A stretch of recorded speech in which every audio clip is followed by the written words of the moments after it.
Bapak Imron boleh open mic ya?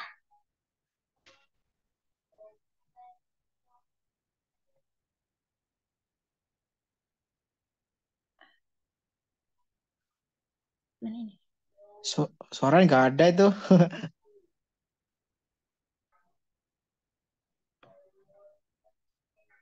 Mm-mm.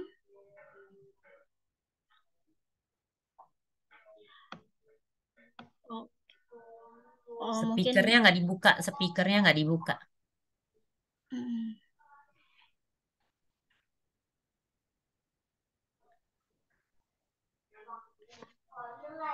Oh, sepertinya lagi trouble. Kita ke Bapak Devri dulu ya, Ibu.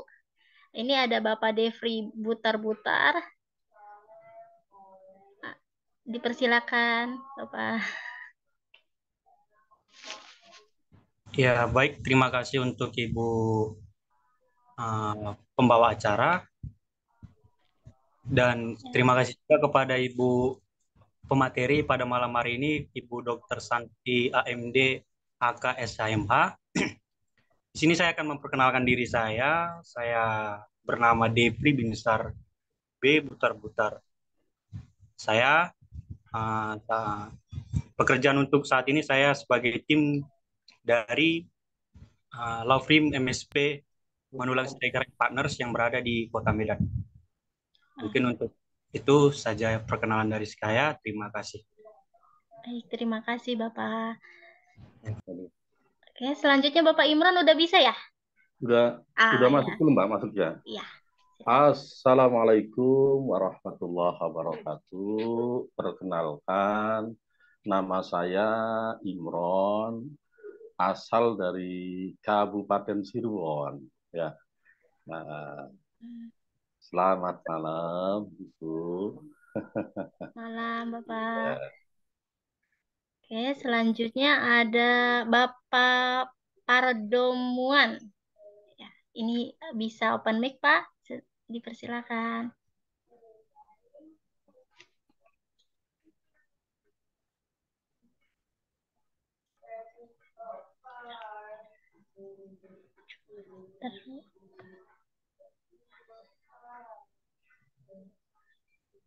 Eh, belum mic-nya belum Bapak. Nah, udah. Oke, sudah. Udah. Selamat malam untuk host. Terima kasih untuk kesempatannya. Terima kasih juga untuk pemateri Ibu Dr. Santi, SHMH. Dan selamat malam untuk semua peserta CPLS pada malam hari ini. Perkenalkan, nama saya Pardomuan Sianturi, asal dari Medan. Saat ini bekerja sebagai partner, associate lawyer di salah satu kantor hukum di Kota Medan. Mungkin demikian perkenalan singkat ini. Terima kasih. Baik, terima kasih Bapak. Selanjutnya ada Ibu Chandra Silitonga. Ini eh, dipersilakan Ibu.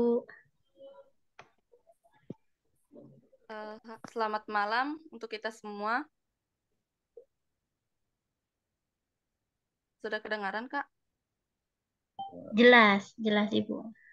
Iya, selamat malam untuk kita semua. Terima kasih kepada Ibu Dr. Santi SHMH dan juga kepada moderator yang sudah menyiapkan acara ini. Perkenalkan, nama saya Chandra Silitonga. Saya sebagai Junior Associate di Law Firm MSP Medan. Tempat tinggal saya saat ini di Medan. Itu saja perkenalan singkat dari saya. Terima kasih. Baik, terima kasih banyak Ibu. Selanjutnya ada ini Bapak Yamin ya. Bapak Yamin, ya, dipersilakan. Sebelumnya saya ucapkan terima kasih kepada moderator dan yang saya hormati Bu Dr. Santi serta Bapak Ibu semua yang mungkin kita satu visi dan misi pada malam hari ini untuk mengikuti training ya. Perkenalkan, nama saya Yamin, asal Sulawesi Tenggara, Untuk sekarang belum bergabung di kantor manapun karena baru saya selesai kuliah S1 Hukum. Mungkin dengan mengikuti training-training hukum seperti ini, kita bisa sedikit mendapatkan ilmu dan materi-materi tentang dunia praktis hukum itu sendiri. Mungkin itu perkenalan singkat dari saya. Eh, Selebihnya mungkin kita bisa menerima materi dan berdialog. Terima kasih. Baik, terima kasih Bapak Yamin. Selanjutnya ini ada Kak Fariza. Ini bisa open mic. Ya, Ibu Fariza ya. Dipersilakan Ibu. Baiklah, terima kasih kepada moderator. Perkenalkan, saya Fariza Husna dan saya bekerja di salah satu kantor hukum di Medan. Junior Associate di MSP Laukom. Terima kasih. Wah, baik. Terima kasih banyak Bapak Ibu semua yang sudah memperkenalkan dirinya ya. Ah, ini sekarang kita mau mulai aja ya Ibu, biar nggak kemalaman. Ah, buat Ibu Dokter Santi dipersilahkan. Oke, terima kasih. Saya buka ya, karena selamat malam dan salam sejahtera bagi kita semua. Salam sehat selalu, salam ketemu walaupun di Zoom meeting dari beberapa provinsi ya. Itu luar biasa ini ALC ini. Ya kan, yang saya hormati mungkin dari ownernya ALC, Coach Andre dan tim ya, Sri ya, namanya Sri ya. Dan juga yang saya hormati semua peserta. Yang hari ini saya baru ketemu, tapi luar biasa semua. Yang saya ini tidak bisa saya sebut satu persatu. Ya kan, terima kasih. Saya juga mengucapkan terima kasih juga kepada Coach Andre ya, yang telah memberikan kesempatan kepada saya untuk memberikan materi. Sebenarnya bukan materi sih, pelatihan. Juga bukan pelatihan nih. Saya di sini juga melihat semua ini udah lawyer-lawyer ini. Ya, saya bingung ini mau kasih apa ini nanti ini. Luar biasa. Ya kan, juga terima kasih juga kepada semua peserta yang sudah meluangkan waktu untuk mengikuti pelatihan tentang pertama pasti tentang dasar hukum, karena saya takutnya nanti di antara semua ada yang belum bisa mengerti hukum. Ya kan, ada yang belum sarjana hukum atau baru mulai mau belajar hukum. Ya, mungkin agak ini ya, agak sedikit saya akan memberikan materi tentang dasar-dasar hukum. Oke, nanti sebentar lagi saya share ya materinya seperti apa.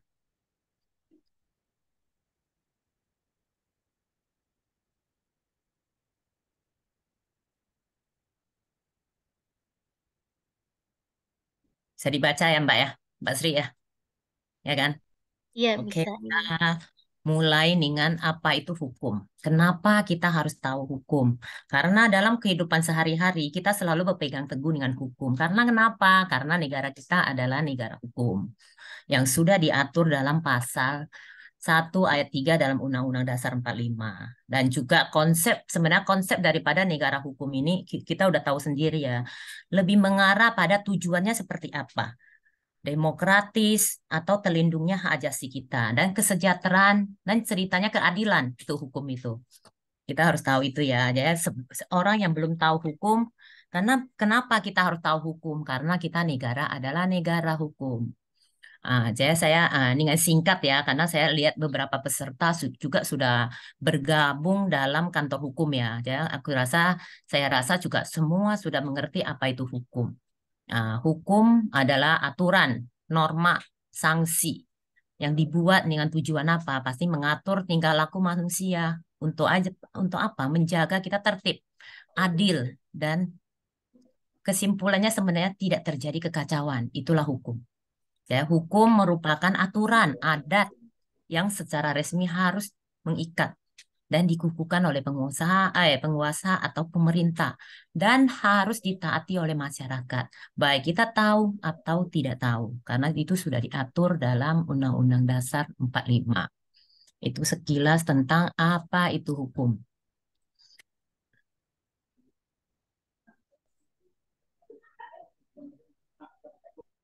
Nah, apa itu fungsi hukum atau tujuan hukum? Kita sedikit juga harus tahu tujuan hukum apa sebelum masuk dalam fungsi hukum. Satu-satu kita harus tahu ya apa itu hukum, tujuan hukum. Kalau tujuan hukum selalu memberikan petunjuk kepada masyarakat bagaimana kita mengerti, bagaimana kita mewujudkan suatu keadilan. Secara apa? Lahir dan batin. Itu tujuan ya, sebelum saya jelaskan fungsi ya. Ya, tujuannya ada beberapa. Kemudian hukum juga bisa sebagai apa tujuannya? Untuk mewujudkan, untuk mengarahkan masyarakat ke arah yang lebih maju. Itulah tujuan hukum kita. Dan juga hukum sebagai alat penggerak pembangunan. Karena dia untuk menggerakkan masyarakat pasti sebagai arah untuk penggerak pembangunan. Dan juga hukum itu apa tujuannya? Pasti untuk menyelesaikan pertikaian. Selalu kita ada sengketa menyelesaikan pertikaian. Dan tujuan berkaitan dengan fungsi hukum. Jadi tujuan kalau kita udah tahu apa itu hukum, tujuan hukum, kita baru masuk dalam fungsi hukum itu sendiri. Kita lihat ya, saya rasa yang sudah tahu hukum mungkin kita berupa sharing ya, jangan bisa karena tujuan dari hukum, fungsi dari hukum itu semua saling berkaitan antara tujuan hukum dan fungsi hukum. Ya, fungsi hukum yang pertama, kita lihat yang poin pertama adalah melindungi kepentingan daripada bersama. Karena kenapa? Setiap manusia membutuhkan perlindungan. Dari siapa? Dari manusia lainnya. Jadi sehingga fungsi hukum juga memberikan perlindungan terhadap apa? Kepentingan bersama yang harus kita garis bawahi ya, kepentingan bersama siapapun. Karena dengan adanya kita terlindungi, kita berkeadilan, baru kita bisa mendapatkan apa? Penegakan hukum yang adil dan hukum yang baik. Jadi sehingga dengan menegakkan hukum dengan baik, manusia dapat terhindar dari segala ancaman di sekelilingnya. Dengan mematuhi, kita menegakkan atau melaksanakan hukum yang berlaku, maka kepentingan bersama dapat apa? Terrealisasi oleh kita semua. Itulah namanya fungsi hukum adalah untuk melindungi kepentingan bersama. Ini kita nanti pada saat kita kalau sekolah sarjana hukum itu kita ada belajar di semester pertama tentang pengantar hukum ya kalau ini ya. Saya rasa yang sudah lupa bisa mengingat-ingat kembali. Yang kedua, mewujudkan keadilan sosial pasti karena fungsi hukum sendiri adalah sebagai sarana untuk mewujudkan keadilan sosial. Jadi hukum diciptakan dalam rangka apa? Melindungi dan melindungi kepentingan bersama dulu, baru bisa menciptakan, mewujudkan keadilan sosial itu sendiri. Dan masyarakat pasti memiliki tujuan yang harus dicapai. Jadi kalau kita diciptakan hukum sebagai salah satu alat atau sarana dalam mewujudkan cita-cita tersebut. Itulah salah satu poin adalah untuk mewujudkan keadilan sosial. Ya, yang ketiga, next-nya ialah menjaga hubungan manusia. Fungsi hukum ini selalu mengatur hubungan manusia. Untuk apa? Untuk terciptanya ketertiban. Ya, menjaga satu sama lain. Dan diharapkan mampu mencegah apa? Terjadinya gangguan kepentingan. Yang menimbulkan apa? Konflik. Coba, kalau kita menimbulkan konflik, pasti yang mengatur siapa? Yang menyelesaikan siapa? Itulah hukum. Juga meningkatkan dan mengembangkan hubungan antara manusia dengan manusia sesuai dengan kaidah hukum yang berlaku. Ya, itu dijaga fungsi hukumnya dari manusia satu ke manusia yang lain. Itulah salah satu juga kita dapat terlindungi dari apa? Dari kepentingan manusia atau kepentingan kelompok. Itu namanya menjaga hubungan manusia. Dan next-nya juga salah satu fungsi hukum adalah menyelesaikan pertikaian pasti. Ini kalau orang sudah jadi pengacara PH dia pasti udah tahu. Karena manusia tidak akan terlepas dari masalah yang memicu terjadinya konflik. Jadinya fungsi hukum itu mengatur tentang penyelesaian pertikaian. Sehingga kalau terjadi konflik, baik kita individu atau kelompok, hukum dapat sebagai apa? Penengah untuk mengatasi atau menyelesaikan masalah tersebut. Ya, hukum itu sangat berperan penting dalam menciptakan apa? Perdamaian dunia. Itulah salah satu adalah menyelesaikan pertikaian. Ya, fungsi hukum yang terakhir adalah menciptakan ketertiban. Itu pasti. Ini saling 1, 2, 3, 4, 5 saling berkaitan satu sama lain. Ya, menciptakan ketertiban itu hukum itu dapat membatasi gerak seseorang dalam melakukan berbagai aktivitas. Sehingga hukum berperan penting dalam mencegah terjadinya apa? Perilaku kita yang menyimpang. Nah, dengan mematuhi serta kita menegakkan hukum yang secara baik, maka dapat menciptakan kita teratur, kita tertib dalam bermasyarakat. Itulah salah satu 5. Fungsi hukum ada 5 yang harus kita tahu tentang teorinya. Ya, orang selalu mengatakan kenapa aku harus tahu hukum, apalagi sekarang. Kalau kita tidak tahu hukum, kita nanti tidak tahu apa-apa. Jadi sebenarnya orang yang tidak bersarjana hukum juga boleh tahu tentang apa itu hukum secara dasar. Itulah salah satu fungsi hukum. Kira-kira masa sampai di sini ada yang mau bertanya nggak?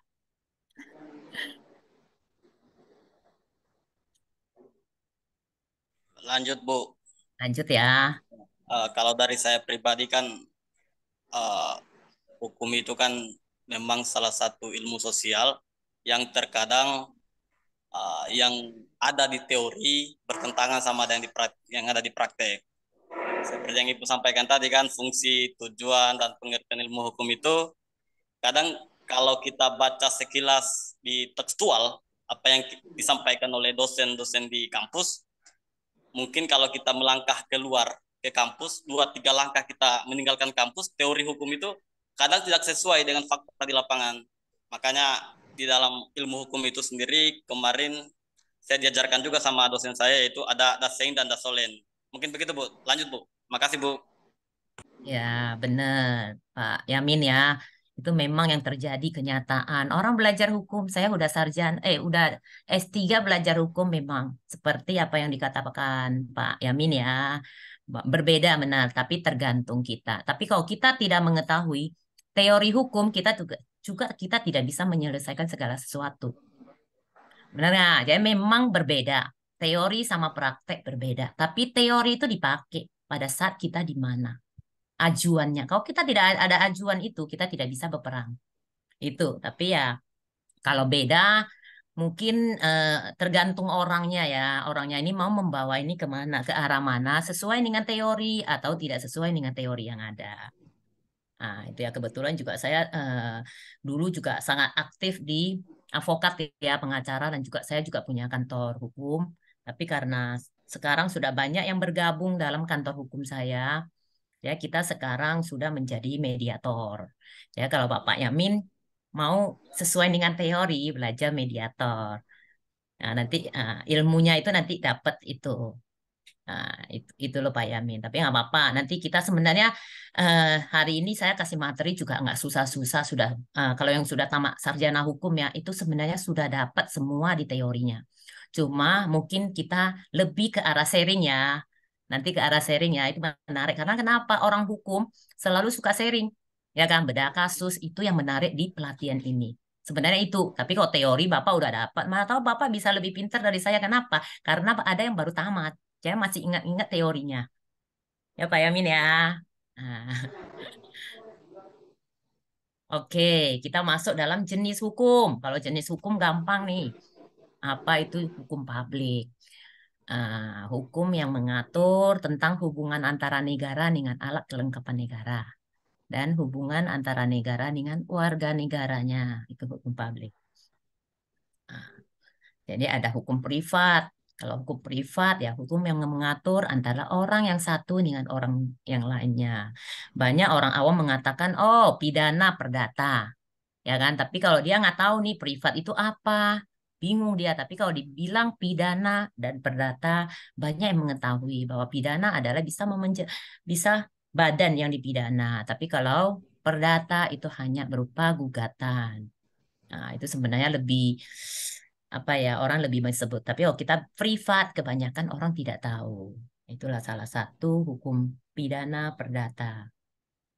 Nah, jadi masing-masing dibedakan, di pidana, di publiknya ada apa? Bukan pidana aja, sebenarnya ada tata negara, ada HAN, administrasi negara.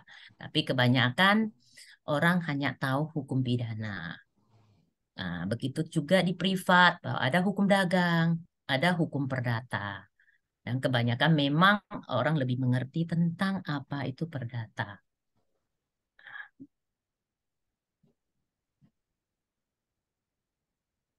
Nah, sampai di sini ada yang mau bertanya nggak? Ya, mana tahu ada yang nggak belum mengerti hukum nih. Ada nggak?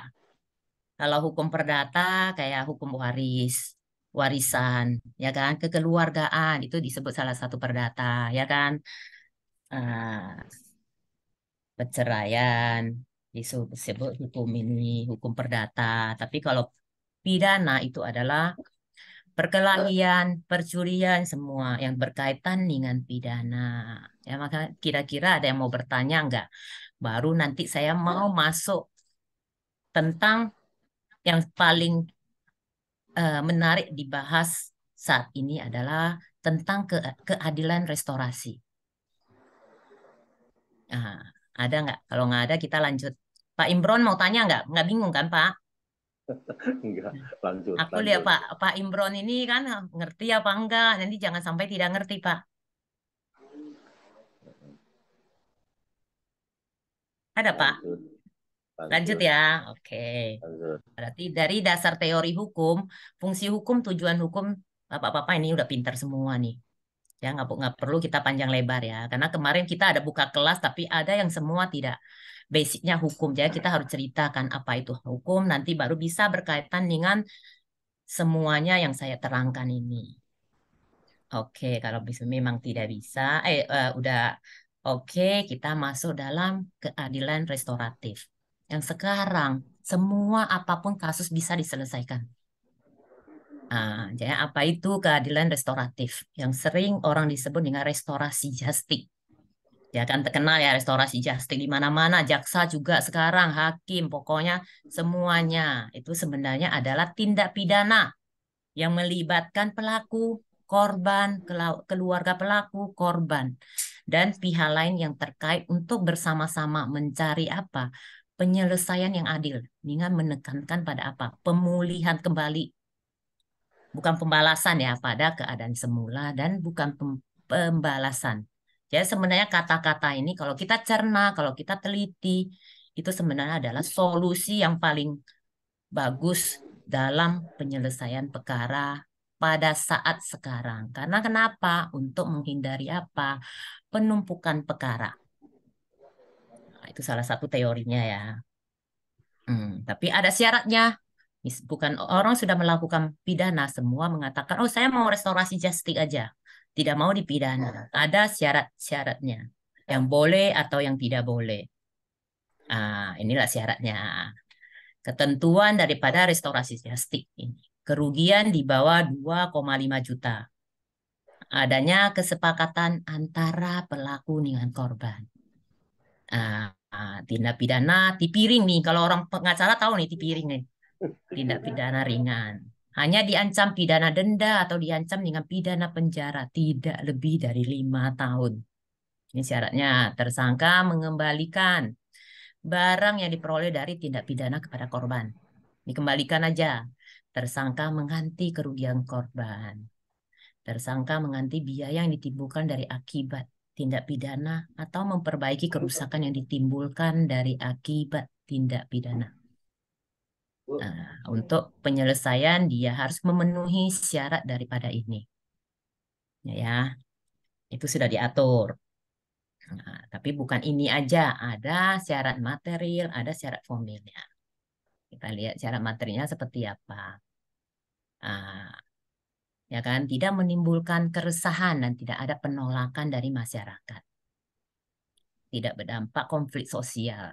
Semua pihak yang terlibat tidak keberatan melepaskan hak menuntut di hadapan hukum. Tingkat kesalahan pelaku relatif tidak berat dan pelaku belum pernah dihukum. Residivis belum pernah dihukum. Yang terakhir, tindak pidana dalam proses penyelidikan atau penyidikan sebelum SPDP dikirim ke penuntut umum. Nah, ini saya rasa para pengacara tahu nih, SPDP apa? Nah, itu syarat material. Ada syarat material, ada syarat formilnya. Ya kan, ada surat perdamaian dari kedua belah pihak, yaitu pelapor dan terlapor. Nah, akte perdamaian, daring perdamaian, dan penyelesaian perselisihan yang harus diketahui oleh atasan penyidik.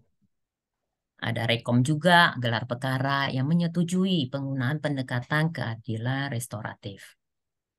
Perkara harus dicatat dalam Bu, izin BAP. bertanya, Bu. Ya, ya Pak. Mungkin sebelum jauh untuk pemaparan terkait dengan restoratif justice ya, Bu ya. Ya, Itu kan sebagaimana yang Ibu sampaikan tadi itu kan hukum itu kan terbagi menjadi beberapa bagian ya, hukum publik dan kemudian hukum privat. Kemudian juga kalau kita berbicara mengenai hukum pidana, kebetulan saya kemarin dia satu itu mendalami hukum pidana sedikit, Bu. ya. Kemudian kalau hukum pidana itu kan setahu saya, Bu ya, itu ada delik umum dan delik aduan. Nah, pertanyaan saya itu, ini sebelum jauh pemaparan Ibu, saya ingin bertanya terlebih dahulu, apakah yang di restoratif justice itu kedua delik bisa ataukah hanya mungkin delik aduan? Karena kan data yang saya lihat langsung bahwa rata-rata delik aduan itu ditegakkan berdasarkan restoratif justice. Nah, itu sebagaimana yang Ibu sampaikan tadi kan restoratif justice itu adalah keterwakilan korban, keterwakilan keluarga korban, dan keterwakilan pelaku. Nah, bagaimana itu kita tempatkan di delik umum? Nah, Ibu tadi menyampaikan kan ada misalnya perkelahian, ya kan, dan lain sebagainya. Delik umum, apakah bisa kita terapkan itu atau bagaimana? Terima kasih, Bu. Oke Pak Yamin, kayaknya bisa. Delik aduan juga bisa, delik umum juga bisa, Pak. Asal kedua belah pihak setuju. Benar nggak? Kayak kita misalnya pencurian, benar nggak? Itu kan bukan aduan nih pencurian, benar nggak? Asal menyetujui barang yang dicuri itu dikembalikan. Dan kerugian kan udah ditentukan, ada 2,5 juta. Itu salah satunya. Ya nggak mungkin misalnya dia pencurian yang besar-besar bisa di ini. Maka dia ada syarat-syaratnya yang harus dipenuhi dalam restorasi justice. Nah, kita lihat ya, baik jaksa, baik mana coba kita lihat. Mencuri handphone. Nah, pencurian handphone, pernah dengar ya? Gara-gara apa pencurian handphone? Karena gara-gara istrinya mau melahirkan. Terpaksa mencuri handphone dengan angka 3 juta untuk... tapi di restorasi justice sama si jaksa. Ternyata bisa. Ya kan? Itu kan bukan aduan sama pencurian. Benar nggak? Perkelahian juga bisa asal mengantikan. Ya kan? Kan ada nih syarat-syaratnya. Ya, Pak Yamin ya. Jadi sekarang sangat-sangat enak untuk pengacara. Untuk kalau kita mau masuk dalam penegak hukum ya. Kita kan pengacara juga penegak hukum ya. Ya sangat-sangat enak sekarang penyelesaian perkara. Jadi ada rekom gelar perkara yang menyetujui penggunaan pendekatan keadilan daripada restoratif. Jadi perkara sudah dicatat dalam BAP, berita acara perkara. Dan pelaku tidak keberatan atas tanggung jawab dan ganti rugi dulu, Pak Yamin. Tadi ya, pelaku tidak keberatan, benar nggak? Dia mau tanggung jawab, mau ganti rugi. Dari kira-kira tadi Pak Yamin bilang delik umum, delik aduan ya. Menurut Pak Yamin nih, pemerkosa bisa nggak di restorasi justice? Kalau di kampung sih ya, Bu ya, kalau hukum adat ya yang kita pakai itu rata-rata 95% lah. Kalau di kampung saya itu pasti restoratif justice, ya kan? Biasa langsung diurus secara kekeluargaan, secara adat.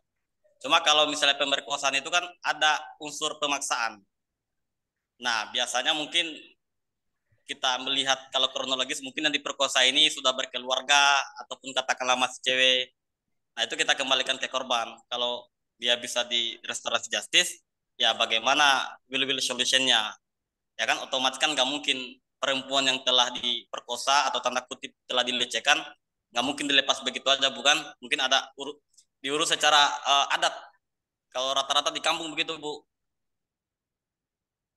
Ya, ya Pak Yamin bisa di restorasi justice. Karena kenapa kedua pihak setuju? Benar nggak? Karena kenapa? Kalau pemerkosaan biasa terjadi di lingkungan keluarga yang sudah kenal, ya enggak, yang sudah kenal ya, pemerkosaan terjadi yang sudah saling kenal ya, tetangga, yang satu rumah. Nah, jadi kalau asal orang itu tidak setuju, karena kenapa? Ada efeknya. Oh, kalau kita melaporkan, ada memalukan. Nah, jadi kita sebenarnya bisa ya, ya tergantung sih, tergantung karena kenapa? Restorasi justice belum ada dasar hukum yang mengatur, hanya ada dari kewenangan penyidik yang sudah diatur dalam Undang-Undang Kepolisian. Nah, jadi juga ada restorasi itu adalah cuma hanya dari Kapolri ya kalau waktu itu ya tidak ada undang-undang yang mengatur. Karena kebetulan saya sangat hafal, saya sangat memahami tentang restorasi justice. Kebetulan saya disertasi saya S3, saya mengambil ini. Ya saya waktu itu di 2018 belum ada yang memakai restorasi justice ini. Nah, waktu itu saya memang juga nggak, prof saya juga nggak setuju saya mengambil bahan ini karena kenapa? Tidak ada dasar hukumnya. Tapi karena saya bersisi keras, akhirnya diterima dan ternyata setelah saya tamat S3 dipakai, ya kan? Orang beramai-ramai dipakai. Sampai sekarang kamu lihat dimanapun orang selalu mengangung-angungkan ini restorasi justice. Apalagi kita kalau sebagai PH ya, kalau kita restorasi justice kita cepat selesai, cepat dapat duitnya. Nah ya, Nah, ada yang mau bertanya nggak? Saya udah kasih tahu nih sebelum karena saya mau masuk dengan mediasi nih, karena kita waktunya nggak ini ya, tapi nggak apa-apa. Tentang ini sangat-sangat menarik nih. Masa dari yang lain ada yang mau bertanya nggak? Karena kalau kita hukum, kita harus banyak sharing, kita harus banyak bertanya, baru saya bisa. Nah, kalau saya aja hanya saya kasih teori, bener nggak? Tapi kalau ada yang bertanya, oh kasus ini gimana, kasus ini, nah, saya bisa memberikan, mana tahu bisa saya memberikan solusi dengan pengalaman-pengalaman saya ya. Pak Imron ada yang mau tanya nggak? Izin nih Ibu Sandia, pertanyaannya jelas nggak suaranya? Jelas. Loh. Pertanyaannya ini permasalahan yang trafficking di bawah umur. Karena di daerah kami itu Jawa Barat sangat marak sekali yang trafficking. Anak-anak SMP, apakah itu bisa artinya tuh diselesaikan secara keluargaan termasuk restorasi justice tuh. Apakah tetap perkara itu lanjut? Karena sepengetahuan kami, karena kami dari artinya tuh dari ormas ya, selaku ketua umum. Nah itu perkara itu selalu lanjut. Jadi mohon penjelasan dan keterangannya, Bu Santia. Terima kasih. Pak Imron tadi kasus apa, bully ya? Nah itu kasus trafficking di bawah umur. Oh, trafficking. Kalau trafficking nggak bisa diselesaikan melalui restorasi justice, Pak. Itu nggak bisa, Pak. Ya kan? Itu sangat-sangat pelanggaran itu, trafficking. Penjualan anak di bawah umur ya, Pak ya. Betul Ya kan? sekali. Itu pelanggaran HAM, Pak. Itu sudah melanggar ya hak asasi manusia. Itu adalah salah satu pelanggaran HAM, Pak. Ya, kalau pelanggaran HAM tidak bisa diselesaikan dalam restorasi justice. Ya kan? Oke. Ya, itu nggak bisa, Pak. Maka kalau polisi ya, lanjut-lanjut itu wajar. Karena nggak bisa, Pak. Ya kan? Karena kita ada berita acara, terbukti, ya nggak bisa. Itu kerugian sudah pelanggaran HAM ya. Itu kalau karena itu sudah nggak indah. Kecuali pemerkosaan masih bisa ya, Pak ya. Pemerkosaan ya. Itu pun harus dilihat ya. Karena dia di bawah 5 tahun ya. Tuntutannya di bawah 5 tahun. Ya sebenarnya harus lihat case per case. Nah, itu loh Pak Imron. Oke, lanjut. Nah, Makasih. kecuali misalnya kasus bully, sekarang sering terjadi ya kasus bully ya. Ya, ada anak-anak di bawah umur sering membuli, akhirnya terjadi korban. Ini kan baru beberapa lama baru terjadi ini. Sering dibully, akhirnya dia bunuh diri. Nah, itu sebenarnya kasihan banget ini karena kenapa malu, akhirnya dia tidak tahan untuk sekolah. Itu juga kasus bully itu adalah salah satu pelanggaran juga, tapi pelanggaran HAM itu lebih kepada pelanggaran HAM ya. Itu sudah mengakibatkan nyawa manusia ya. Jadi kemarin kita di Riau ya, kebetulan kan saya di Provinsi Riau nih, banyak terjadi kasus bully anak-anak di bawah umur ya dari SMP ya. Dia makan. Saya kemarin juga sudah kasih pelatihan kepada ke sekolah-sekolah bahwa bully itu tidak melanggar HAM, walaupun ringan ya, tapi bisa mengakibatkan korban ya meninggal ya. Itu loh Pak. Terima kasih. Nggak apa-apa, Bapak misal nanti kita waktunya nggak cukup, kita nanti ada grup, kita bisa sharing-sharing, Pak. Apalagi saya lihat Bapak pegang organisasi apa ya, pemberantasan korupsi ya, Pak ya. Betul. Luar biasa, Pak. Bapak sarjana hukum ya, Pak ya? Bukan. Oh, Kalau belum memang ya, anggota belum ya. kami, ya belum. Kalau anggota kaminya banyak yang sarjana hukumnya, bahkan Ya, Bapak luar MH-nya biasa, tidak sarjana hukum, tapi bisa tergabung dalam, berarti dia apa ya, Bapak? Lembaga Pemberantasan Korupsi ya, Pak ya? itu di Laskar Pemberantasan Korupsi. Oh, Laskar ya, Laskar ya. Itu apa sendiri ya, Pak? Ada ininya nggak? Ada di cabang di Jakarta atau apa nggak, Pak? Atau hanya di tempat Bapak aja? Karena belum lama sih, baru 2 tahun jalan. Jadi sementara baru di kami aja di sini. Jadi belum kita bentuk DPD-nya. Ya rencana sih karena ada DPD-nya, DPP-nya. Begitu itu. Luar biasa, Pak. Bapak nggak, tapi nggak apa-apa, Pak. Nggak terlambat kita untuk belajar, Pak. Bapak bisa mengambil. Sekarang banyak kelas online, Pak, hukum. Ya, mana tahu Bapak bisa mengambil kelas online ya. Untuk apa? Untuk sebagai untuk nanti wawasan ke Bapak ke depannya ya, Pak ya. Semangat, Pak. Aku lihat muka Bapak juga sangat-sangat semangat ini. Nggak ada kata tua ya, Pak ya. Harus belajar terus ya, Pak ya. Karena sebenarnya Siap. hukum juga pengalaman ya. Belum tentu sarjana hukum ya pengalaman. Benar nggak? Orang kadang tidak sarjana hukum bergabung dalam organisasi nanti dapat. Atau kita sering menjadi mediator dalam masyarakat. Penyelesaian masalah dalam masyarakat. Akhirnya kita bisa sendiri. Pasal-pasalnya kita hafal sendiri, Pak. Ya kan? Pengacara juga nggak semua hafal pasal, Pak. Ya kan? Kita kalau mau sidang, kita lihat dulu, Pak, pasalnya melanggar apa, Pak. Atau lagi buat gugatan, lihat dulu, Pak. Nah, itu bukan semua kita hafal. Banyak orang mempunyai mindset ya, bahwa oh pengacara hebat kali. Pasal apa pidana pun semua hafal. Gitu loh, Pak. Makanya Bapak semangat. Jangan merasa tua, Pak. Belajar terus. Apalagi Bapak di NTT ya, jauh ya. Ya, Pak ya. Itu loh. Ada yang lain nggak yang mau bertanya? Ayo. Izin Ibu. Ya.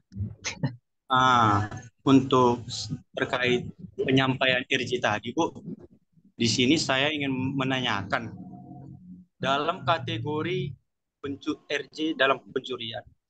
Jadi ini dilakukan oleh satu kelompok, kelompoknya ini ada, berarti berkelompok artinya lebih dari satu orang kan, Bu? Ya. Jadi yang menjadi pertanyaan saya, apakah bisa dilakukan RJ hanya kepada salah satu pelaku dari kelompok itu, Bu? Kelompok pencuri. Terima kasih, Bu. Pak Devri ya. Pak Devri tadi katanya gabung sama ini ya. Yang dulu dia juga ngambil kelas ini nih. Ya, kayaknya nggak salah ya. Ya, betul Ibu ya. Ya, siapa tuh? Dia masih sering capri saya tuh. Oh, ada 2 orang ini abangan itu. Ya, dia sering capri saya. Saya bilang, iyalah bukalah di Riau. Saya bilang di Medan, nanti bukalah di Riau. Saya bilang. Atau misalnya ada ke Riau, bisa telepon saya. Dia sering sharing sama saya sih. Luar biasa ini. Ya, Ya betul, kan? Ibu. Anak-anak muda yang luar biasa ini. Ya, saya Iya, tadi kamu bilang bergabung dengan ini, saya karena dia sering ya. Dia kalau ya. IG sering tag saya, Bu, gimana? Saya bilang maju terus, Pak, belajar terus. Itu loh Pak Defri. Cerita tentang pencurian ya Pak ya, per kelompok ya Pak ya. Tergantung Pak, dia pencuriannya merugikan. Kerugiannya sebesar apa Pak? Kalau di bawah 2,5 juta, Bu. Kalau di Nah, bawah tapi ini setengah kan juta. dilakukannya per kelompok. Nah, Per ini kelompok, dilakukan. per kelompok. Bisa, asal penyidiknya melihat. Asal penyidiknya itu mau, kalau dia mau mengembalikan semua syarat-syarat yang ada di restorasi justice bisa Pak.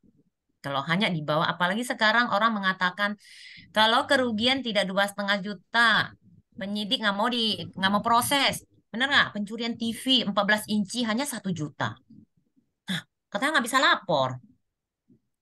Benar nggak? Ya kan? Sekarang di semua polsek, kalau kita melaporkan pencurian yang di bawah 2,5 juta, orang ini nggak mau terima.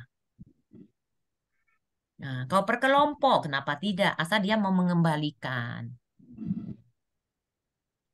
Nah, karena kenapa? Nanti kalau kita udah menyelesaikan secara restorasi justice, itu ada kayak satu surat pernyataan. Apabila melakukan kedua kali, maka tidak bisa direstorasi justice lagi. Ada syaratnya. Terkait ya, terima kasih ya Bu. Terkait akan hal itu, ini kan dia hanya sama salah satu pelaku dari kelompok itu Bu, RJ-nya itu Bu. Kalian kan ada, kita bilang lah, ada kata kita kategorikan mereka dalam satu kelompok ini ada lima pelaku. 5. Berarti sebelum dia di RJ kan 5 itu sudah ditangkap apa belum? Kan kita harus lihat case-nya. Udah ditangkap dulu Bu, udah ditangkap. Ya, kalau udah ditangkap ke 5 kalau dia mau seperti ini ya bisa, Pak.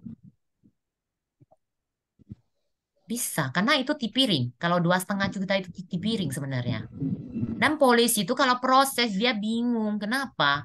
Berapa bulan? Nah, akan bingung sendiri. Biasa dengan kejadian begitu, penyidik itu udah tahu. Nah, cuma ada di surat pernyataan nanti. Kalau kalian melakukan kesalahan sekali lagi, kecuali dia baru sekali ya. Tapi dia kalau sudah 2 kali tidak bisa. Sering melakukan nih pencurian walaupun di bawah 2,5 tidak bisa. Itu berlaku untuk satu pertama kali dia melakukan kejahatan. Kalau terus ya orang itu curi-curi terus lah restorasi justice nggak bisa Pak. Nah itu ada poinnya nanti. Nah maka sebenarnya juga kita sebagai PH ya kita sebagai PH lah. Kalau kita ketemu kasus yang ringan kita bisa restorasi justice kita meminta. Sebenarnya kita PH kita harus meminta. Nah, walaupun kerugian 20 juta, sebenarnya 20 juta bisa Pak. Atau perkelahian bisa. Tapi kita sebagai PH kita harus mengajukan kepada penyidik bahwa Pak ini kan bisa direstorasi justice Pak. Aja kita cepat selesai Pak Defri kasusnya. Nah itu. Ya sekarang banyak yang kita sudah tahu. Kita sekarang kalau sedikit-sedikit kita akan meminta ini karena ini adalah kewenangan penyidik. Tidak ada dasar hukumnya. Hanya ada di dalam mana surat edaran. Ya kan? Nah, coba kamu cerita. Mungkin ke depannya ya. Saya yakin ke depannya. Karena kenapa? Sekarang semua memakai ini. Ke depannya nggak sampai 5 tahun akan keluar undang-undang ini. Pasti. Saya yakin. Karena dulu belum ngetren ini, saya sudah membuat reservasi tentang ini. Sekarang maka saya diundang untuk memberikan materi ini. Orang tidak percaya. Akhirnya dipakai. Sekarang tidak ada dasar hukumnya. Semua bingung. Benar nggak? Dari kejaksaan bingung, dari kepolisian bingung. Harus apa? Semua mengatakan harus ada yang mengatur. Kalau nggak ada yang mengatur, akan celah untuk berbuat semua pakai restorasi justice. Malah ada isu bahwa pemakaian narkoba sebesar berapa gram bisa direstorasi justice. Itu luar biasa. Nah, terus nanti lah nih ke depannya kasus korupsi yang ringan bisa direstorasi justice. Kamu lihat. Ya kan? Asal dia mengembalikan kerugian negara. Bener nggak? Nanti kita lihat. Belum ada yang mengatur ya, tapi kita lihat ya. Namanya kita perkembangan ya, Bapak, Ibu sekalian ya. Kan kita nggak tahu ini, ya kan? Yang membuat itu adalah pemerintah. Mungkin ini kan kita lagi sibuk ini. Pemilu, bener nggak? Bisa siapa yang duduk, mungkin dia akan, bener nggak? Merancang tentang undang-undang yang mengatur tentang ini. Mudah-mudahan cepat. Nanti kita jadi PH pun enak, Pak. Itu loh Pak Devri. Ini Pak, siapa mau tanya nggak? Sianturi. Oke, terima kasih ya Bu. Ya. Ya.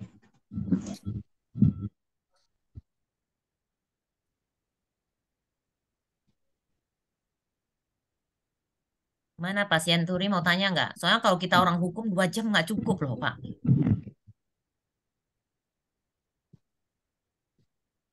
Ada Pak?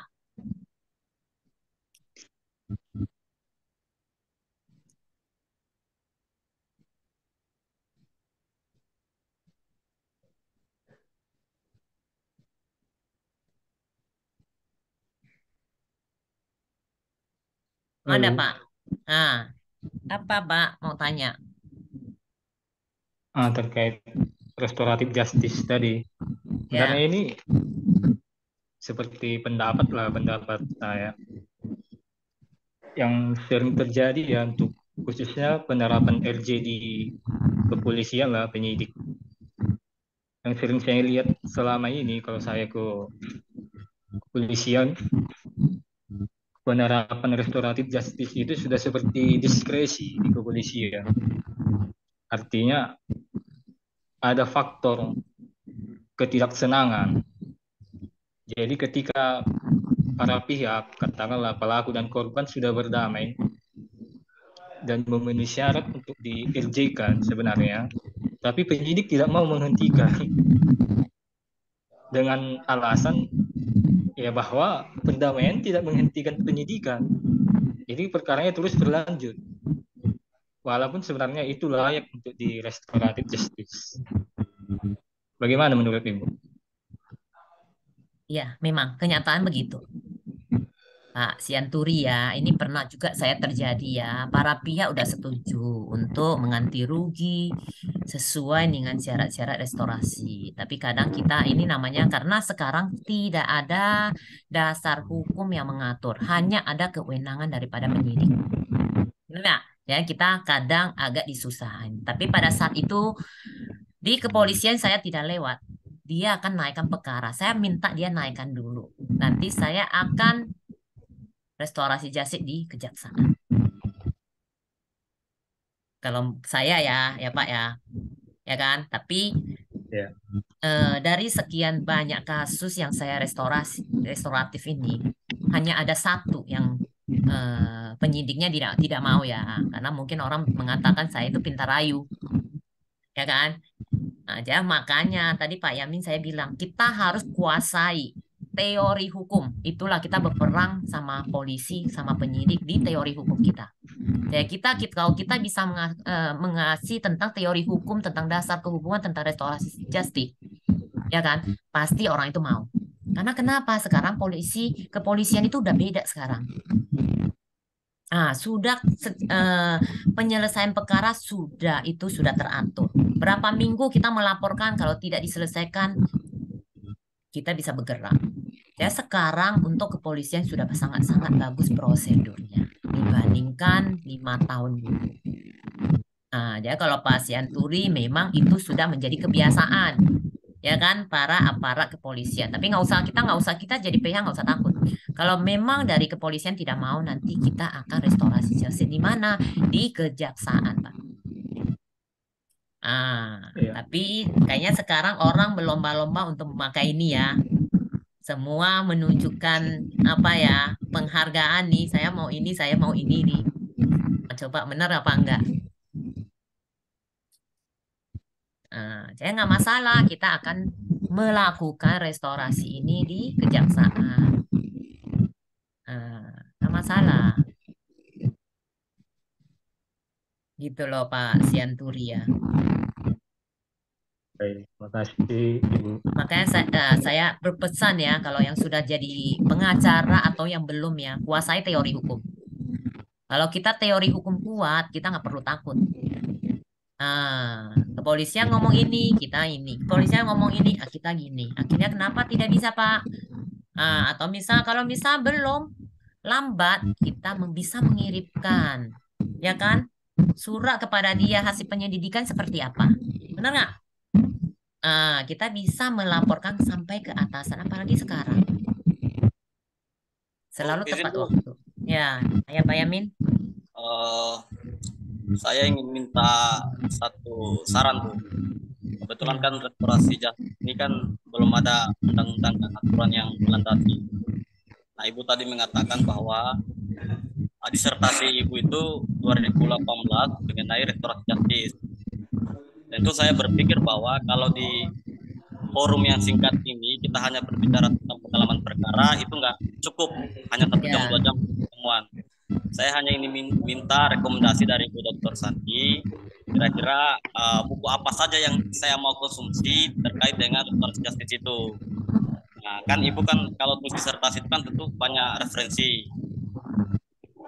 Nah, itu Bu, saya hanya minta rekomendasi kira-kira buku apa saja yang ingin direkomendasikan kepada kami untuk mendalami ilmu tentang restorasi justice itu, Bu. Demikian, Bu. Oke, Pak Yamin. Sekarang untuk pasti, karena kan sekarang restorasi justice ini belum ada undang-undang yang mengatur, benar nggak? Ya, orang bingung untuk membuat buku. Yang ada bukunya karangan siapa belum ada. Ya, bahannya saya comparekan pada saat itu adalah tentang pernyataan-pernyataan dari prof-prof pada saat itu ya. Jadi saya comparekan dengan juga hukum responsif. Saya comparekan karena pada saat saya disertasi saya harus menyediakan 250 buku. Tapi untuk pada saat itu memang tidak ada buku tentang restoratif justice ini. Belum ada saya dapat pada saat itu. Ya, saya hanya baca, makanya saya waktu itu tidak dikasih sama profesor saya ya. Kamu jangan pakai ini katanya. Dari saya hanya berdasarkan kewenangan penyidik. Saya mengambil undang-undang kepolisian. Ada kewenangan penyidik di sana. Bahwa penyidik punya kewenangan untuk menghentikan perkara. Ada kewenangan, nanti cari di undang-undang kepolisian.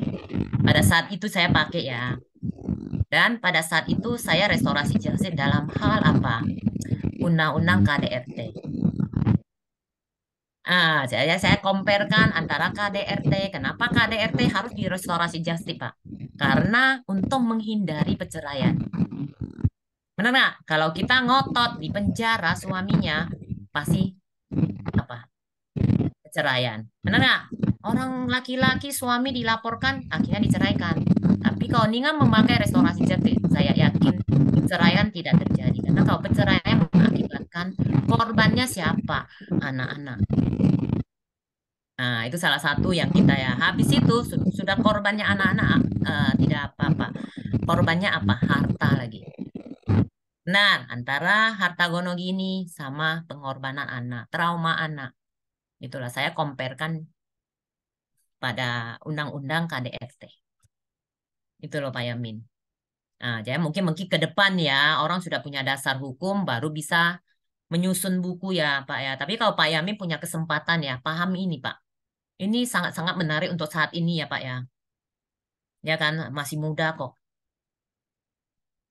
Atau misal kalau udah S1 nanti punya kesempatan bisa ngambil master hukum ya Pak ya. Karena itu nanti juga Bapak akan mendapat lebih banyak ya tingkatan hukum di sana Pak.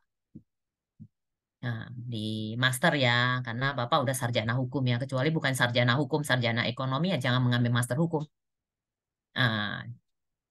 Itu loh Pak Yamin.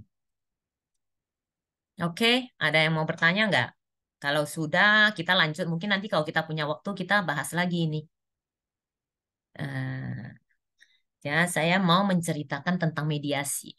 Karena sekarang juga lagi orang tidak suka litigasi nih. Mediasi aja. Karena mediasi juga sudah diatur, sudah ada aturan ya, ada Perma 1 ya. Semua kasus perdata harus dimediasi dulu. Nah, itulah latar belakang pemikiran bahwa perlunya mediasi di Indonesia itu karena apa? Penyelesaian sengketa melalui litigasi pada umumnya lambat. Sampai beberapa bulan ini kita melakukan suatu perkara, bisa sampai 6-7 bulan satu perkara. Dan menghasilkan segala sumber daya, waktu dan pikiran. Proses pemeriksaan juga bersifat sangat formal, harus ada aturan, harus gugatan, segala macam. Nextnya juga membutuhkan biaya perkara yang sangat mahal. Kalau orang tidak tahu hukum, dia terpaksa harus mencari PH untuk penyelesaian perkara. Contohnya kasus-kasus yang ringan lah, di piring dia juga harus memakai, kasus perceraian juga harus memakai PH-nya karena biaya perkara sangat mahal. Semakin lama penyelesaian suatu perkara, semakin besar biaya yang dikeluarkan. Nah, itu salah satu ya pemikiran daripada kenapa harus adanya nih mediasi di Indonesia. Dan pengadilan juga sering dianggap kurang tanggap dan kurang responsif dalam penyelesaian perkara. Akibatnya apa? Pada pencari keadilan semakin tidak percaya pada siapa? Pada badan peradilan. Itulah yang harus mediasi. Tapi yang saya cerita itu adalah mediasi bersertifikat, mediator bersertifikat. Itulah salah satu latar belakang ini ya. Sampai di sini maksudnya ada yang mau bertanya nggak sebelum saya masuk dalam trik-trik menjadi mediator? Mohon izin Ibu. Ya, bentar ya. Ya, Halo. ya Pak. Pak Yes, tanya Pak. Bapak belum Ya. tanya loh. Iya. Assalamualaikum, selamat malam untuk semuanya. Tadi ya mungkin lupa atau gimana. Suara saya dengar ya Bu Santi? Dengar. Iya. Saya ini memperkenalkan diri dulu ya. Ya. Orang Jawa Saya Bapak ya? gimana? Orang Jawa. Iya. Iya, nama saya Ayas Sandro Alvinero. Asal saya dari kota Surabaya. Saya sarjana hukum, alumni Universitas Bayangkara Surabaya tahun 2021 kemarin. Kesibukan saya untuk sementara ini, saya sebagai vendor di sebuah PT Jalan Tol ya, ruas Surabaya Gresik. Ya. Namun di samping itu saya juga aktif di uh, relawan perjuangan demokrasi yang merupakan sayap partai. Nah, kemudian saya juga di legal internal CV-CV yang berada di dalam naungan PT vendor jalan tol tadi. Yang paling banyak waktu di rumah itu saya sekarang sebagai founder dari uh, lembaga kebudayaan Lakar Budaya Nusantara namanya. Jadi yang ingin saya tanyakan begini, Bu Santi, mohon izin. Ya. Kemarin itu dari anggota saya itu mempertanyakan suatu hal kepada saya dalam artian gini ya, dia ini soal utang piutang ya Bu Susanti. Ya. Dia mempunyai piutang, temannya itu utang. Saya tanya nominalnya berapa gitu, nominalnya sekitar 75 juta. Itu ibu-ibu ya kan, ibu-ibu, anggota saya ini juga ibu-ibu, seorang guru tari, temannya itu juga ya teman arisan atau gimana. Nah, kemudian temannya ini ditelepon, ditagih gitu. Ternyata nggak aktif nomornya, kemudian disamperin ke rumahnya itu juga dia nggak keluar, yang keluar malah suaminya dan diusir dianya begitu karena uh, kamu tidak punya urusan sama saya, kamu urusannya sama istri saya dan istri saya tidak ada di rumah gitu. Kemudian besoknya kembali lagi ke rumahnya dan ke rumahnya sudah kosong. Namun dia dapat info pekerjaan dari suaminya. Kemudian dia ke kantornya suaminya. dari kantornya situ dia diancam karena apa ya, tuntutannya sampean nggak boleh ke sini karena nanti akan saya laporkan apa istilahnya perbuatan tidak menyenangkan, mengganggu publik dan lain sebagainya. Kemudian Ibu guru tari ini tanya kepada saya, terus gimana Mas gitu. Nah, kemudian yang saya tanyakan ini ya Bu Santi, apakah saya yang hanya berijazahkan sarjana hukum S1 itu bisa memediator Ibu ini untuk langkah ke restorasi justice tadi Bu. Demikian Bu Santi. Pak, terima kasih Pak Ayes ya. Ya, Kalau misalnya Bapak mau bawa ini ke restorasi, Bapak lihat dulu ya. Kalau restoratif justice ini dia kan sudah harus melaporkan dulu ke pihak kepolisian. Benar? Kalau dia tidak melaporkan ke pihak kepolisian, ya tidak bisa restorasi justice. iya. Ya kan? Lapor Iya. dulu terjadi. Kalau dia sudah lapor, Bapak masuk ke dalam sana harus punya ini. Harus sebagai pengacara, Pak. Nah, itu. Iya, ya nggak bisa, Pak. Karena sudah Iya, lapor iya. ke kepolisian. Bapak Iya. pegang surat kuasanya dari mana? Mm-mm. Ah, Makanya mau izin tak potong ya Bu, mau izin ya. ya, Jadi ya. kemarin akhirnya gini, akhirnya saya ini kan hanya ijazah hukum, hanya ya, S1 gitu kan. Kemudian eh, saya arahkan Ibu Tari ini ke polisi gitu kan. Karena memang ada itikat yang tidak baik dari yang pinjam uang tadi. Nah, kemudian dia sudah lapor, ternyata tidak ada tanggapan sama sekali, hanya ya kita kita terima berkasnya hanya itu, dan sampai beberapa minggu atau beberapa bulan sampai 1 bulan itu tidak ada langkah-langkah apapun. Kemudian yaitu dia kembali ke saya dan terus ini gimana Mas gitu. Waduh Bu, saya juga bingung, ikut bingung. Jadi karena saya paham akan hal itu Bu Santi, dalam artian saya kan bukan pengacara, saya masih belum bersertifikat menjadi pengacara, saya juga belum ada sertifikat mediator dan lain sebagainya. Ya, kemarin hanya saya berikan saran uh, kembali ke tempat yang dia terima, kembali ke tempat info yang dia terima, yaitu ke kantornya suaminya. Namun bicara baik-baik dengan atasannya begitu Bu. Dan sampai sekarang saya masih menunggu info yang terbaru. Demikian Bu Santi. Menurut Ibu gimana ya? Ya, ya. Kalau menurut saya memang, tapi dia kan sekarang utang istrinya ya, utang istrinya ya. Tidak kan utang istrinya bukan utang suaminya ya, kan begitu ya.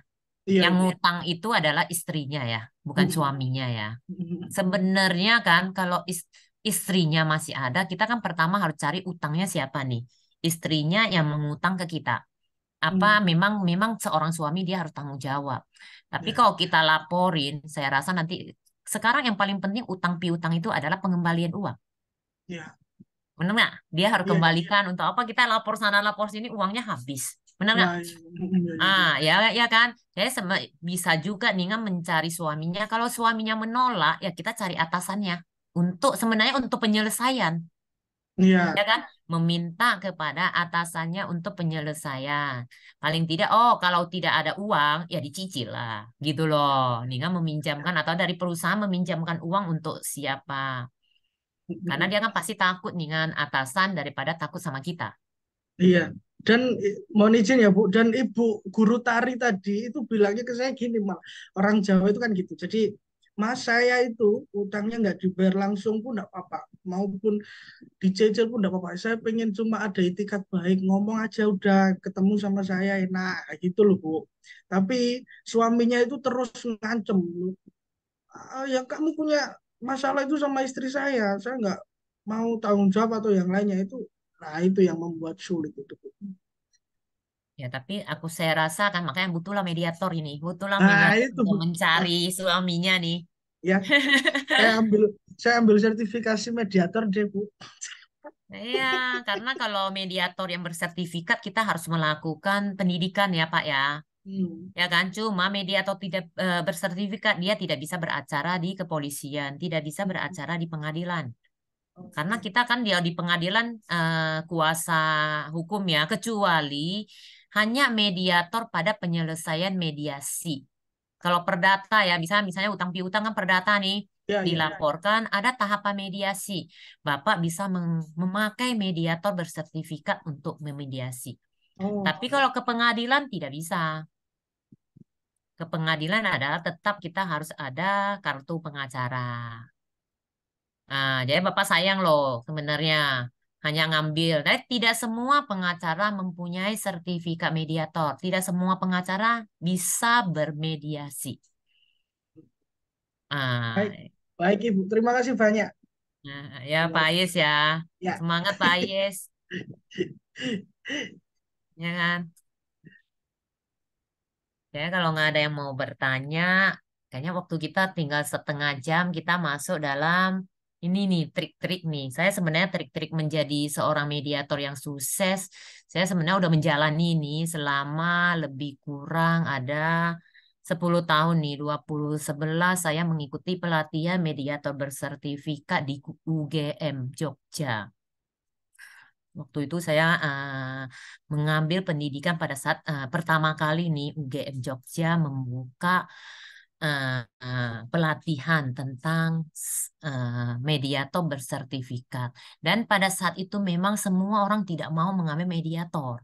Karena pada saat itu memang semua kebanyakan penyelesaian masalah selalu melakukan dengan litigasi. Waktu itu di 2011 saya tamat 2012 tidak ada yang memakai saya. Dari tahun ke tahun juga tidak ada yang mau apa sih itu mediator nggak ini. Terus pengacara juga nggak mau memediasi katanya duitnya nggak ada. Mendingan litigasi aja. Tapi ternyata sekarang tidak. Mediator itu dipakai terus dalam waktu 5 tahun ini. Apalagi dalam 2 tahun terakhir ini. Karena adanya restoratif justice. Jadi memang saya selalu apa ya suka yang orang nggak pakai, tapi akhirnya endingnya hasilnya bagus. Itu dari saya biasa ya. Jadi pertama-tama memang meyakinkan kita menjadi seorang mediator yang tidak berpihak itu sangat-sangat susah. Karena pihak lawan selalu mencurigai orang yang memanggil mediator tersebut. Di sana ada dua belah pihak nih, dia memanggil saya untuk menjadi mediator. Pihak yang bersengketa selalu mencurigai saya. Nggak mungkin lah kamu memihak saya.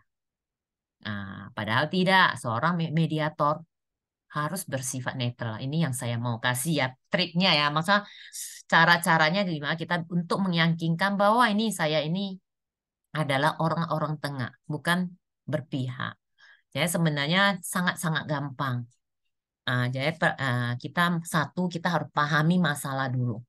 Langkah awal kalau kita ingin menjadi seorang mediator, kita harus pahami masalah. Sebenarnya masalahnya apa yang membelit kedua belah pihak yang bersengketa. Sangat-sangat penting bagi seorang mediator. Kenapa saya bilang begini? Karena mediator baru bisa menentukan solusinya seperti apa, mau ngomongnya seperti apa.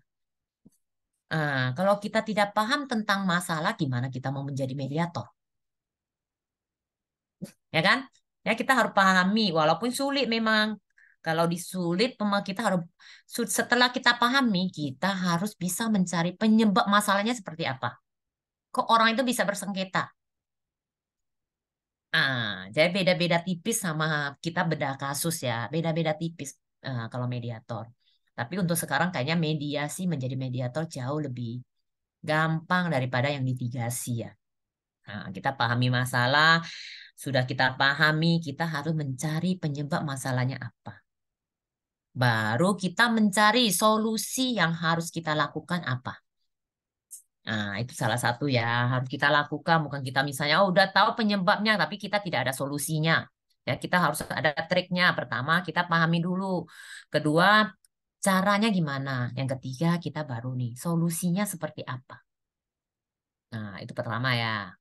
Terus nextnya kita juga harus pahami karakter dan budaya. Mediator mesti memahami kondisi, sifat, karakter, budaya pada para pihak. Karena kenapa? Lebih mudah penyelesaian masalahnya.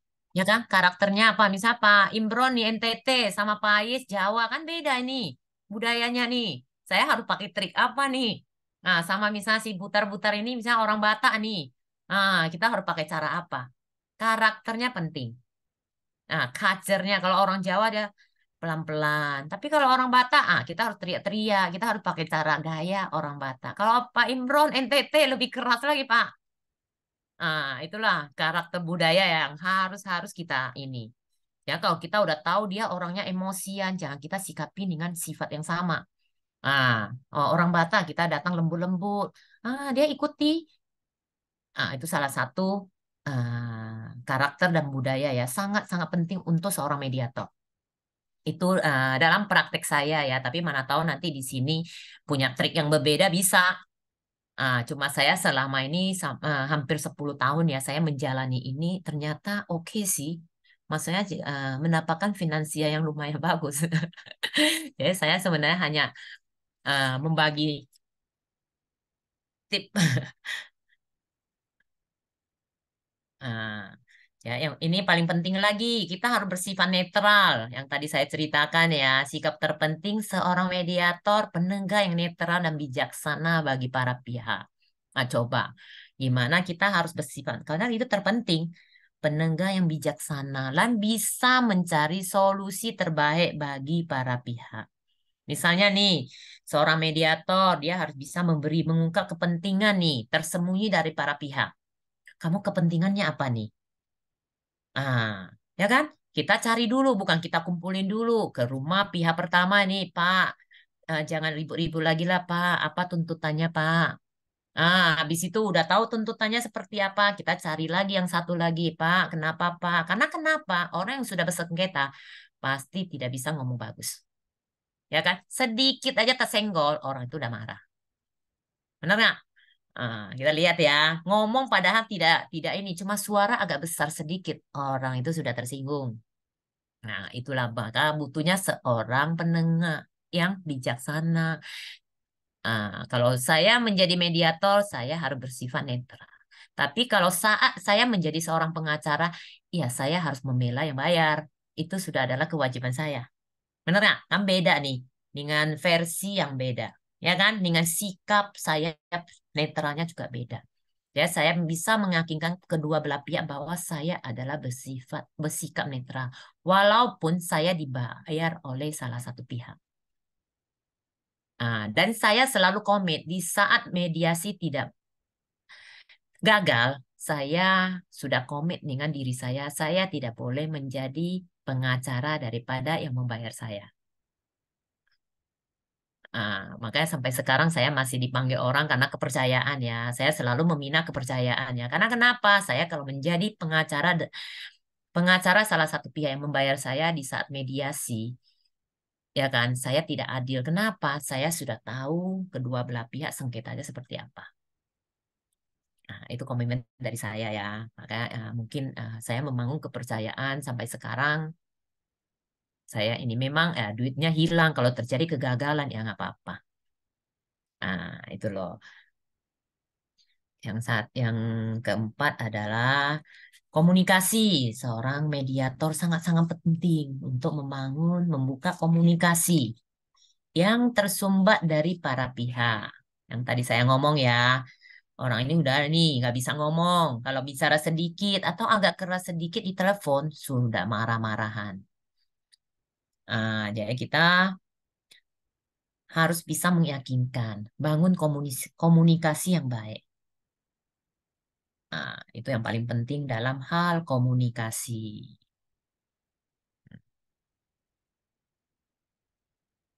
Yang tadi saya ngomong ya, membangun kepercayaan. Sikap mediator harus selalu berupaya bangun kepercayaan dari para pihak.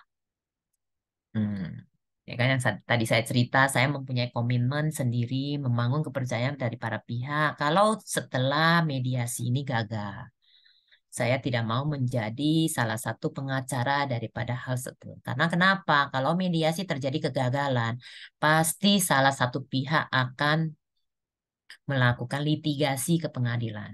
Itu pasti. Nah, nah, yang keenam adalah saya selalu komitmen mencintai perdamaian. Nah, ya kan? Saya selalu mengatakan, Pak, damai itu indah sebelum saya memulai sesuatu. Nah, kalau Bapak ini damai, kita indah. Nah, tadi hari ini saya juga baru menyelesaikan antara pekerja dengan perusahaan nih.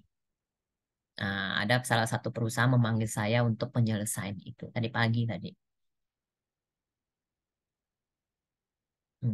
Itu salah satu kita harus mencintai perdamaian. Kita kenapa? Dengan cara apa kita mencintai perdamaian ini? Masa trik-trik kita seperti apa? Kita akan menceritakan, Pak, kalau kalian tidak damai, kalau tidak berdamai, kita kedua belah pihak akan disibukkan oleh masalah-masalah yang akan mengganggu pekerjaan kita. Kalau Bapak adalah sebagai pekerja, Bapak tiap minggu akan dipanggil. Jadi secara finansial, secara kita kerja, kita akan terganggu. Jadi kita sebenarnya memberikan pengertian kepada kedua belah pihak. Kalau kita terjadi masalah sampai ke litigasi, biasa itu sangat-sangat menyulitkan kita. Satu, waktu. Dua, uang habis. Jadi kita hanya meyakinkan kedua belah pihak untuk terjadi mediasi. Dan sampai detik ini kasus yang saya mediasi ada ratusan kasus, hanya 20% yang gagal. 80%. Atau misalnya orang tiba-tiba nih sudah masuk gugatan ke pengadilan, ya kan? Kalau kasus di perdata kan melakukan mediasi. Mediasi tidak tercapai. Di sidang pun bisa terjadi mediasi. Misalnya di kasus perceraian, kita anggap yang gampang ya, perceraian. Perdata ya, kita cerita perdata ya, karena mediasi hanya ada di perdata. Sampai orang itu sudah bersidang beberapa kali, karena saya gagal pada saat saya saya melakukan mediasi sebelum gugatan, gagal saya. Akhirnya orang itu salah satu pihak melakukan gugatan ke pengadilan. Akhirnya oleh hakim juga dilakukan mediasi, gagal lagi. Begitu gagal, digugat. Sidang berjalan selama 2-3 bulan. Akhirnya saya rayu-rayu terus, akhirnya terjadi mediasi. Salah satu pihak mencabut gugatannya. Itulah paling bahagia kita kalau kita mendapatkan kasus seperti itu. Karena kita kenapa? Kalau kasus perceraian kita menyelamatkan orang-orang di bawah sangat banyak adalah anak-anak. Itu yang kita harapkan ya. Itulah salah satu komitmen mencintai, contoh ya, komitmen mencintai perdamaian. Itu bahan dari saya, mana tahu ada yang mau bertanya. Ya, Sika sebenarnya tidak bertanya, di sharing kita. Mana tahu ada yang mau sharing tentang menjadi seorang mediator. Yang mau belajar tentang pelatihan mediator itu semua sarjana apapun bisa. Bukan hanya sarjana hukum. Baik. Nah, Terima kasih Ibu Santi ya. atas pemaparannya. Nah, pertanyaan saya Ibu terkait dengan mediasi. Di dalam proses mediasi dikenal ada KUKUS ya Bu, KUKUS. KUKUS yaitu pertemuan antara mediator dengan salah satu pihak tanpa diketahui pihak yang lain. Nah, pertanyaan saya, apakah KUKUS tersebut tidak menimbulkan kecurigaan salah satu pihak sehingga menimbulkan ketidaknetralan menurut pihak yang lain tersebut? Gimana, Bu? Tidak, Pak. Tidak ya? Ya. Maka tergantung mediatornya, Pak. Tidak akan terjadi. Karena kenapa? Kita kalau pertama sebelum kita menemukan kedua belah pihak, sebelum bertemu, kita nggak boleh langsung bertemu. Pasti berantem, Pak. Kita memang harus satu-satu dulu kita datangin, Pak. Kalau kita langsung melakukan, kita akan Jangankan kaukus itu, Pak. Kita dibayar sama salah satu pihak. Ya kan, kita otomatis kedua belah pihak ada satu pihak yang membayar kita untuk menjadi mediator. Benar nggak, Pak? Nah, Nah, ya kan? Nah, kamu pilihlah mediator kamu gitu loh. Akhirnya dia menunjukkan saya sebagai mediator. Benar nggak? Di saat saya melakukan sebagai mediator, saya sudah membuat perjanjian, Pak. Nah, itu kerjanya mediator, buat perjanjian. Ya kan, pertama Pak, perjanjian ini walaupun Bapak kita ini segala macam. Perjanjian dulu, bukan Bapak membayar saya harus melakukan apa yang Bapak ngomongin ke saya, nggak bisa atau memihak ke Bapak. Kita ada perjanjian dulu, Pak. Nah, dan kita tidak menjamin bahwa mediasi ini akan berhasil. berhasil. Benar nggak? Tapi kita berusaha akan membawa keberhasilan suatu mediasi. Nah, sama juga kita pengacara nih, kita tidak boleh menjanjikan bahwa perkara ini menang. Benar nggak? Ya, Ah, benar. tapi kenyataan tidak. Kalau kita tidak menjanjikan perkara ini menang, nggak ada yang mau pakai kita ini. Benar nggak? Ini dilema ya Pak ya, Pak Sianturi ya. Bapak kan udah misalnya jadi pengacara tahu ya. Dan saya juga begitu Pak. Kalau saya bilang nggak bisa ini melihat dari ini nggak bisa.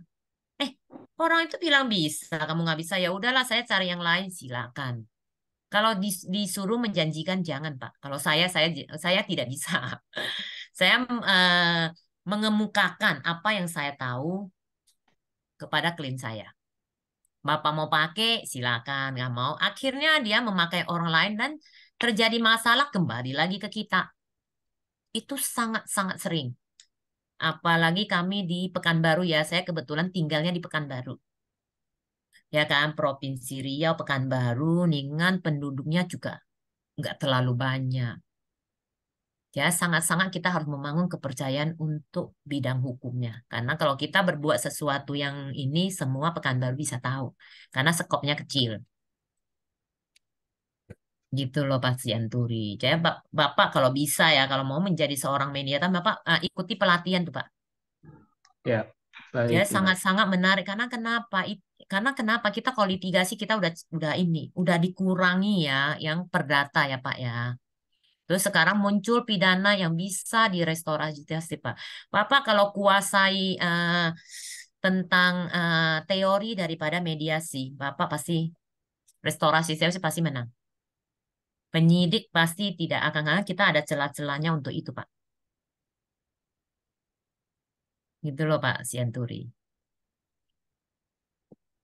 Hmm, Makasih, Bu. kasih. Ada yang mau bertanya lagi nggak? Ini harus banyak bertanya baru kita terbuka. Kenapa ini ya kan?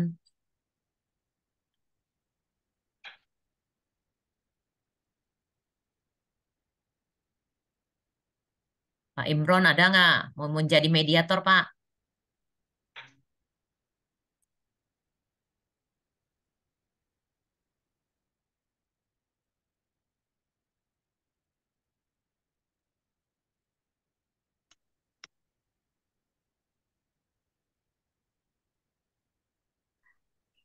Bapak Imron itunya mic-nya Speakernya. ah,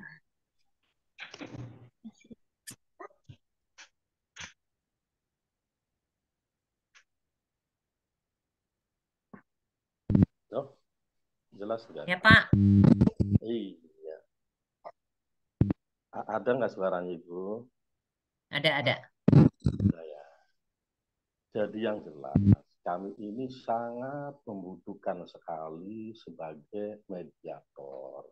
Dan nanti kalau ada kelas tentang mediator, saya mau ikut juga sih untuk ilmu dan pengalaman saya.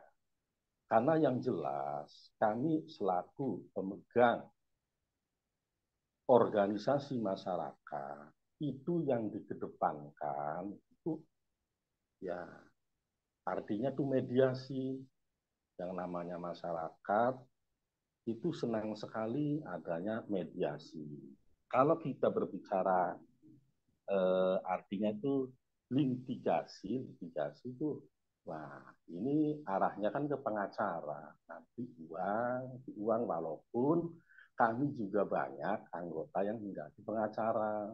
Nah, tetapi kami selaku artinya itu ketua umum kita kedepankan tuh. Kami sangat mendukung sekali apa yang tadi disampaikan oleh Ibu Cynthia tuh.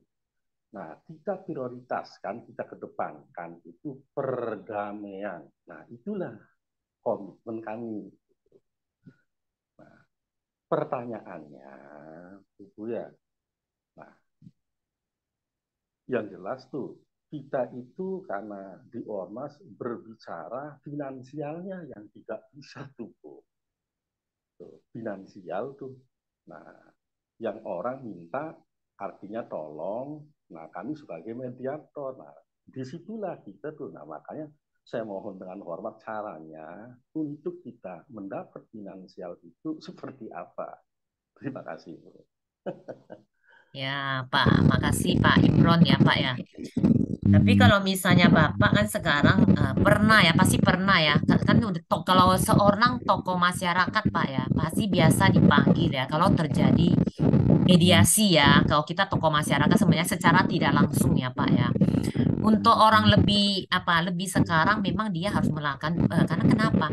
Dengan sertifikat mediasi ini, mediator ini, kita itu bisa membawa sampai kemana pun Pak. Bisa memakai kita di pengadilan. Tapi kalau kita tidak mempunyai sertifikasi, tidak mempunyai sertifikat, Bapak nggak bisa, Pak. Legalitas tidak ada, Pak. Jadi dia kalau mediator ini enak, semua sarjana apapun bisa melakukan pelatihan ini. Kalau kita sarjana ekonomi, di saat ada perusahaan yang membutuhkan ya, misalnya ada terjadi tentang keuangan, kita bisa memediasi tentang ekonomi gitu loh Pak. Bukan hanya orang hukum yang bisa mediasi Pak.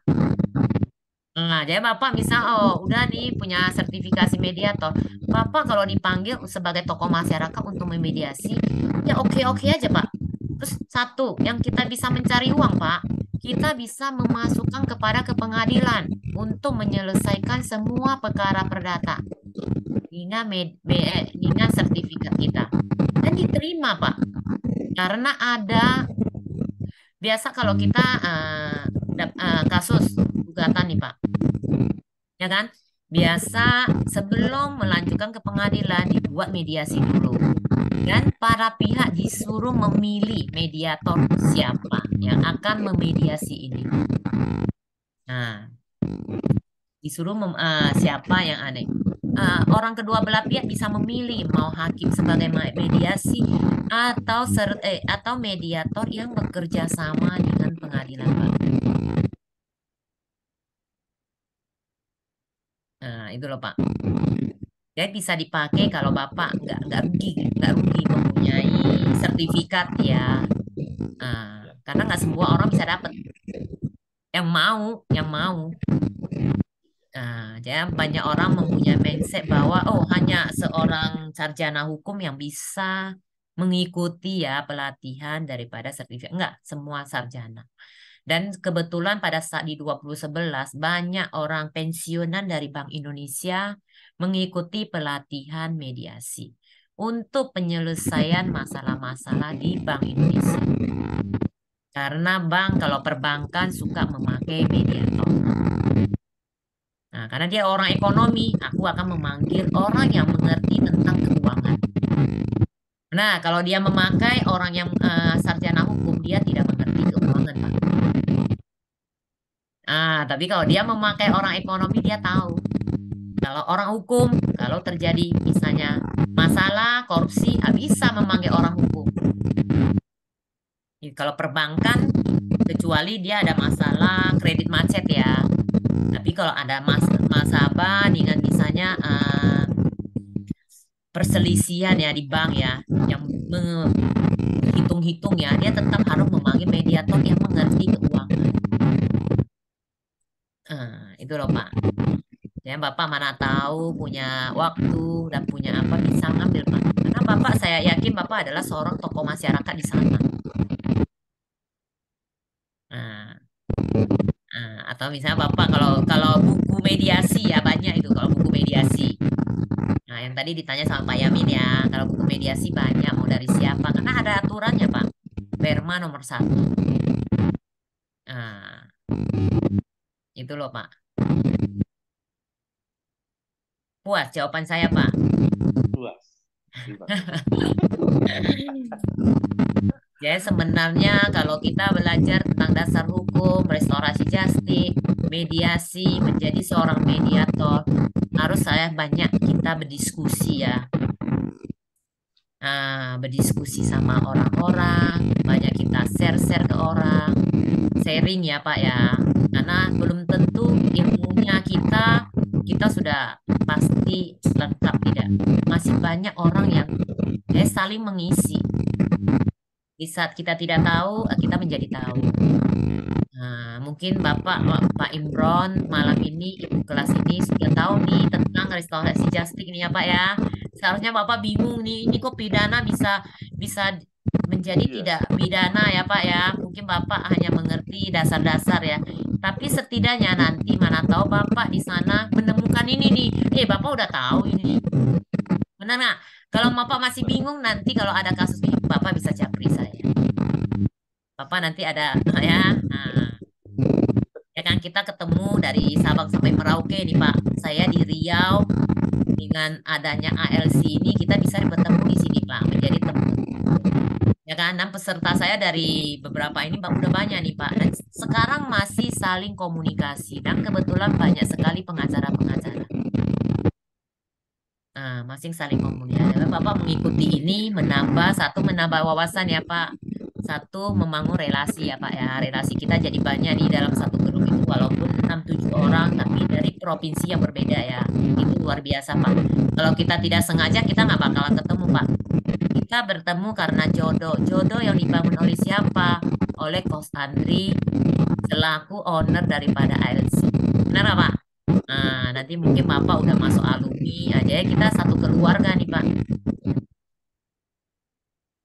Mana tahu nanti kebetulan saya ada kasus di NTT nih Pak. Nah, saya datang cari Bapak nih.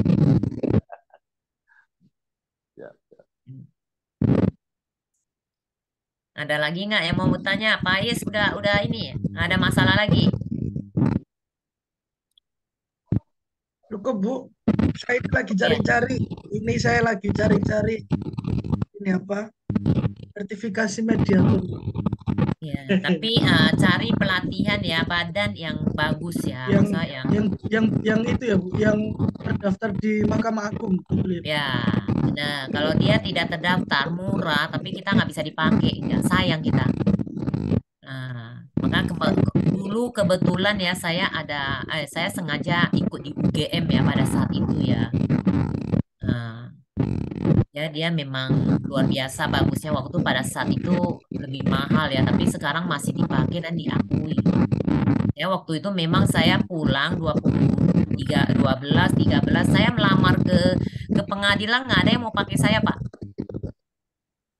Ini apa? Kan sudah ada hakim yang mediasi untuk apa pakai mediator? Ini apa? Ini mediator hanya satu sertifikat.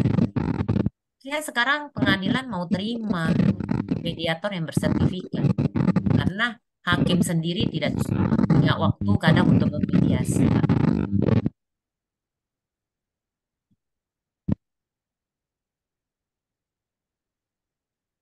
Oke, kayaknya cukup ya si Mbak Sri ya.